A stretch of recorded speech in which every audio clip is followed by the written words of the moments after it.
You know me by now that I love working in the garden.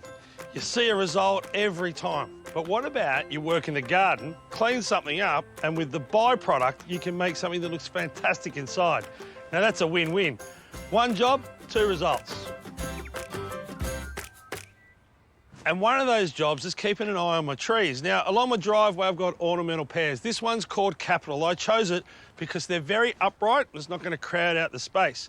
But over time, they've gone through a little bit of stress because the gardener isn't real good at watering. And what happens is they send out lower branches that are a lot thinner and smaller than the big established ones. And because they're upright, these guys have to grow out too far and they're going to choke out my driveway. So all these ones are going to come off and expose the trunk, which will make the underplanting, the agaves, look even better. Now, could I do it with a pair of loppers? Maybe, but it's quite a small spot and it's a bit of effort. But with this little guy, it's so small and narrow that I can get it right in close to the trunk and the scar tissue will cover itself up, and in 6 to 12 months' time, the bark will look like it has never been pruned.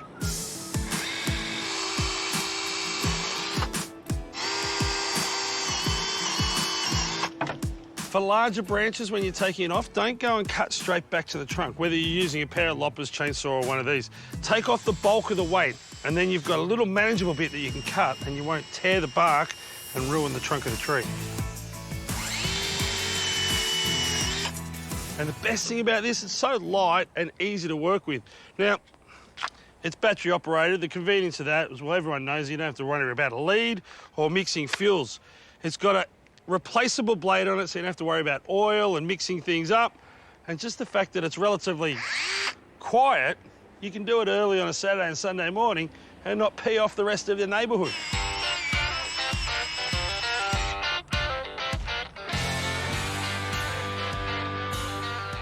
The next step would be to stand over the green bin, chopping these up so they fit, so the council can take them away. But I promised you another little project where you can turn this from scrap into something pretty. So, let's find a seat. But I haven't finished with my little tool yet, because we're going to clean up the trunks and use the big, strong branches to make a ladder. Not one that we'd climb on, but one perfect for a plant to climb on.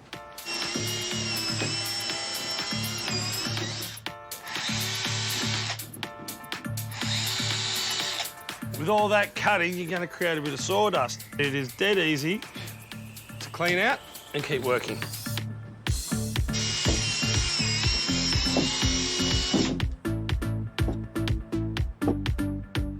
Pre-drill all your branches. You've got to remember that they're thin, so they're going to crack easy, and they're also green, so that makes it another reason.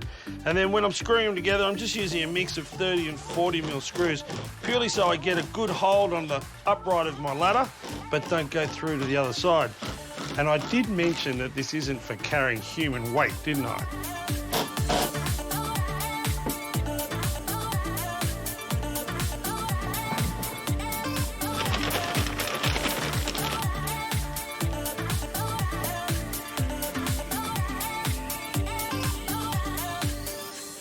But let's be fair dinkum for a second. Indoor plants just make you happy. It's kind of like being outside, even when you're inside. Plus, it's a proven fact that indoor plants actually improve the quality of air inside, and so improves our lifestyle without us even knowing it.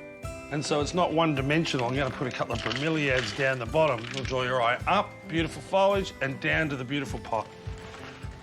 So there you go, 2 little jobs. My trees are better off for the experience. I didn't crack a sweat, and I've made a beautiful little indoor garden that everyone can admire. Now, if you want to see more of the ladder, just have an unhappier plant.